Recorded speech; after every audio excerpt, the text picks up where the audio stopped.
Salve, salve, meu povo! Bom dia, boa tarde, boa noite. Não sabemos exatamente que horas você vai acompanhar essa conversa com o Evangelho. Seja muito bem-vindo, bem-vinda. Sempre uma alegria imensa tê-lo e tê-la conosco. E, como sempre, para nos acompanhar nessa conversa, para falar para a gente, né, melhor dizendo, sobre o Evangelho, nosso querido irmão e amigo Marcelo. Seja bem-vindo, Marcelo. Obrigado, Darlan. Obrigado, a alegria de estar junto com vocês nesse dia, nesse domingo de muita tensão, de muita importância, na qual o povo brasileiro vai decidir que rumo vai dar ao país. Não apenas escolhendo uma pessoa, não é isso, mas um projeto de nação. Se queremos democracia, paz, justiça e o bem para o povo, principalmente para os mais pobres, com todos os defeitos que isso possa ter, é um processo difícil de construir, mas essa é o projeto, né? Ou se realmente o povo vai votar na barbárie, no caminho para uma ditadura do Congresso mais ditadura. Então, vamos pedir a Deus que seja pela democracia e pela justiça. Que assim seja. O desafio está posto, né? Vamos dizer assim. E nesse domingo, 31º domingo, né, comum, o evangelho que as comunidades leem hoje é o de Lucas, capítulo 19, versículos do 1º ao 10º, que conta aí o encontro de Jesus com aquele famoso homem chamado Zaqueu. E aí queria pedir a você, Marcelo, como sempre, que inicie variando para a gente, né? Falando um pouco do contexto, iniciando para a gente essa conversa sobre esse trecho do Evangelho, por favor. Esse texto do Evangelho se situa no começo do capítulo 19, que é justamente o capítulo que Jesus está quase chegando em Jerusalém para a Páscoa. E a última etapa da viagem, Jesus fez uma volta, né, pelo Jordão, é entrar em Jericó. E Jericó é uma das cidades mais antigas do mundo inteiro, de todos os continentes. É uma cidade de milhares de anos, né? E ela representa na Bíblia a fronteira, o limite entre o que se chama Terra Prometida, a terra que o povo de Israel conquistou, né, dos cananeus, o que hoje muita gente chama Terra Santa, a terra de Jesus, o país de Jesus. Então, Jericó é a entrada. E, sendo fronteira, sendo a entrada, foi no Antigo Testamento, no livro de Josué, e Jesus vai para Jerusalém passando em Jericó, através de Jericó, na fronteira de Jericó. E nessa fronteira, ele cura um cego, que se torna discípulo dele, e é muito simbolismo, né? Quer dizer, os discípulos que estavam cegos são chamados agora a verem, a ter um novo olhar, né, no segmento de Jesus. E ele acaba de curar aquele cego, entra na cidade, ele cura o cego na porta da cidade. Entra, e aí Lucas fala que ali mora um homem chamado Zaqueu.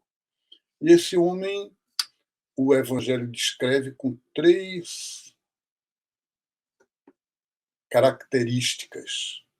Ele é cobrador de imposto, chefe de cobrador de imposto, portanto, um homem importante na cidade. Mas a importância dele é uma importância contra o povo. Ele é como se fosse um aliado dos conquistadores, dos romanos, cobra impostos para os romanos, e, nesse sentido, ele é odiado. As pessoas comuns, simples, israelitas, veem como um adversário, como um inimigo. Uma segunda característica de Zaqueu, que o Evangelho salienta, ele é muito rico.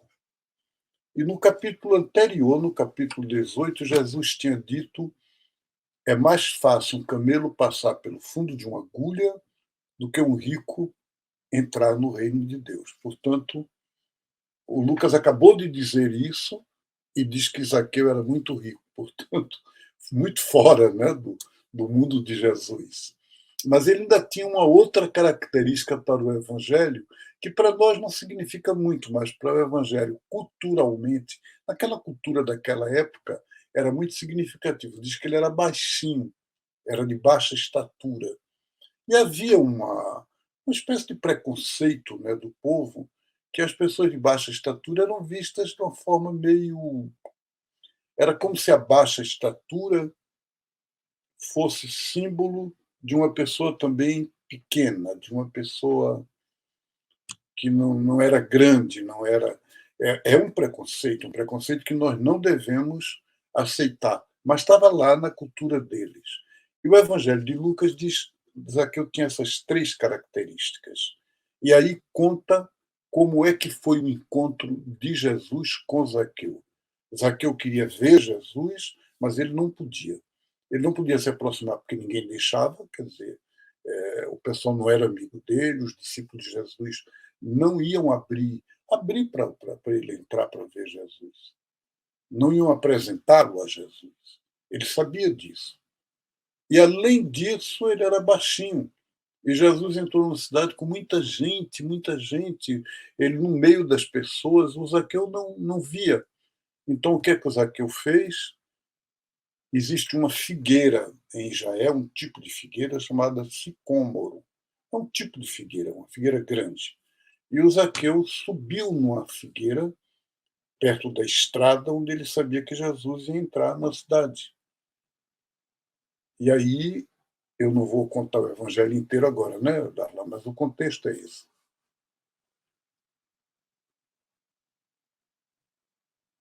Muito bem.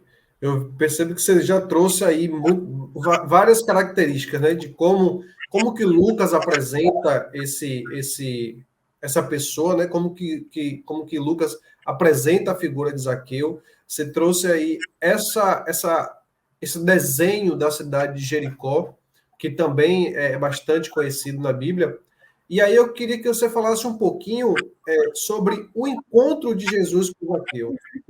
Já trouxe parte do Evangelho, mas você parou justamente na parte onde você falaria do encontro. Como que a gente pode comentar, como que a gente pode entender melhor esse encontro de Zaqueu com Jesus? Pois é, um encontro muito surpreendente, muito, muito, muito, quase que inexplicável, sob certo ponto de vista. Porque Zaqueu está numa árvore procurando olhar Jesus quando ele passasse de longe. E o Zaqueu sabe que ele é pecador, que ele é aliado dos humanos, que ele é tudo que não pode chegar perto de Jesus. E ele está lá na árvore. E a história conta que Jesus saiu da estrada, deixou todo mundo ali sem saber o que era, para onde é que ele ia, e ele foi até embaixo da árvore que Zaqueu estava, olhou para cima e disse: Zaqueu, desça depressa, que hoje eu quero me hospedar na sua casa com você. Vocês imaginam isso? Bem, Zaqueu não pensou duas vezes, né? Deu um pulo da árvore. Deu um pulo da árvore e pronto. A história conta que ele recebeu Jesus com muita alegria. Mas o evangelho que dizia que os fariseus, os religiosos, criticavam Jesus quando ele comia com pecadores, quando ele frequentava as reuniões com gente de vida errada. Agora o Lucas radicaliza, ele diz todos se sentiram mal. Todos quer dizer o quê? Os discípulos, os amigos de Jesus, ninguém gostou, ninguém achou interessante aquela relação. E as pessoas murmuravam. Vocês sabem o que quer dizer no Evangelho murmurar. A gente tem outra palavra para isso em português: fofocar, falar mal por detrás. Era o que eles faziam. Ele se hospeda na casa do pecador. Quer dizer, significa com tanta gente aqui para se hospedar, com tanta gente amiga da gente, com tantas pessoas que podiam nos acolher, com gente direita da cidade, ele vai para um cara desse e se hospeda na casa dele. E o Evangelho conta que Jesus não está nem aí para isso. Ele não simplesmente fez de conta que não sabia, não ouvia, não ligou. Ele simplesmente estava na casa de Zaqueu. E Zaqueu disse a ele: Senhor, eu vou dar metade dos meus bens aos pobres. E se eu roubei alguém, ele tinha roubado, né? Eu vou devolver 4 vezes mais. Uma promessa que ninguém sabe se ele ia fazer, como é que ele ia fazer isso, se era já ou se era daqui a um tempo. E Jesus também não perguntou, não cobrou, não confessou, não nada. O que Jesus disse foi: hoje entrou a salvação nesta casa, porque este aqui é filho de Abraão, quer dizer, filho da promessa. A promessa de Deus também vem para ele. Porque o Filho do Homem, quer dizer, ele, Jesus, veio procurar e salvar o que estava perdido. E esse é o Evangelho de hoje, gente. Como é que isso toca a mim e a você hoje? Será que a gente pode dizer que a casa da gente, a vida da gente hoje, tem essa alegria de ouvir de Jesus para você, Darlan, para mim, Marcelo, para cada um daqui que está nos escutando nessa roda de conversa, isso que Jesus disse a Zaqueu: hoje entrou a salvação na tua casa, na tua vida, porque o Filho do Homem veio procurar e salvar o que estava perdido. É essa a alegria do Evangelho de hoje, gente. Qual é a explicação? O amor divino. O que é que a gente pode dizer sobre isso? Pouco. Graças a Deus, não tem muita outra coisa a dizer. Com certeza. Mas, Eu iria fazer essa provocação agora, né? Mas como você jogou para quem nos acompanha essa pergunta, eu vou deixar e provocar que as pessoas também, né, colocam aqui nos comentários suas reflexões, né, sobre o resultado desse encontro, né?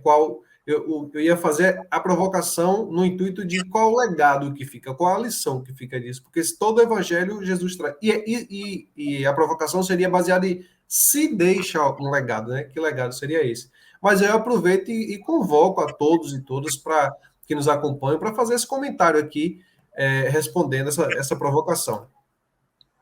E interessante, Marcelo, que a novidade desse evangelho em relação a tudo o que foi dito até então é, como você trouxe, né? É justamente que nada impede a graça divina. Ninguém pode ou deve ser excluído. Aos pobres, Jesus pede seguimento. Aos ricos, como Zaqueu, simplesmente mudar de vida e partilhar. E a todos, a salvação como graça, como dom. Né? Zaqueu entra na realização da promessa divina dessa bênção dada por Deus ao patriarca Abraão. Do mesmo modo, como lá no início do Evangelho, Maria e Zacarias cantam lá os seus cânticos. Deus se recorda da sua misericórdia.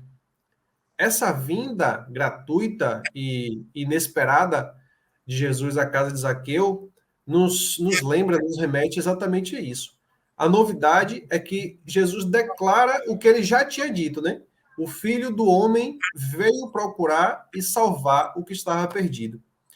Nessa atual sociedade brasileira, aquela minoria que Gessé de Souza chama de elite do atraso, como classe social não muda, não se converte e nem atrai os seus próprios maus, nem trai, né, os seus próprios maus, desculpa.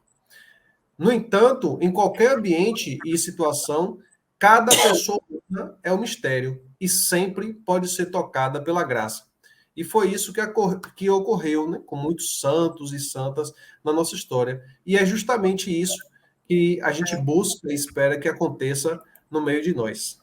É isso, É Marcelo. isso mesmo, Darlan. Muito obrigado por essa palavra do Evangelho, por essa boa notícia de hoje.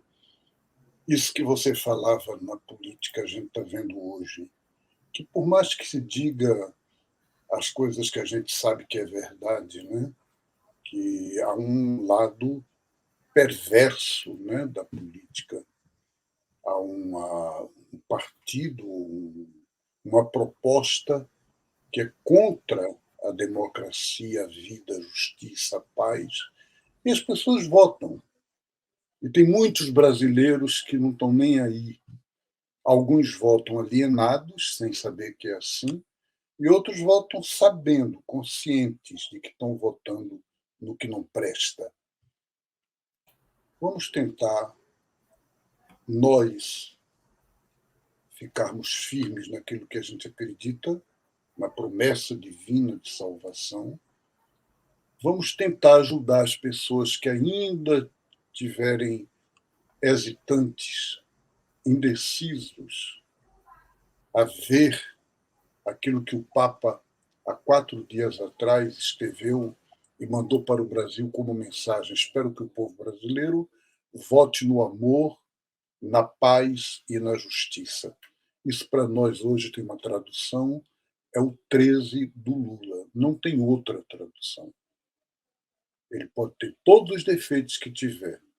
Você pode não gostar de Lula, mas ele atualmente, agora, hoje no Brasil, é o símbolo de uma porta aberta para o Brasil poder viver a sua vocação de inclusão social e de democracia. Vamos votar no 13, gente. E vamos ajudar as pessoas a perceberem que isso não é partidarismo, que eu não estou fazendo aqui política partidária. Eu estou aqui lutando para que a gente dê um sinal que antecipe o reino de Deus. Um abraço, um bom domingo, uma boa semana para vocês todos. Obrigado, Darlan. Um abraço para você, boa semana. E bom voto. Muito obrigado, Marcelo. Sigamos no caminho da democracia e de um país melhor para todos e todas. Beijo no coração, excelente domingo, excelente semana. E a gente segue como sempre, caminhando. Tchau, tchau.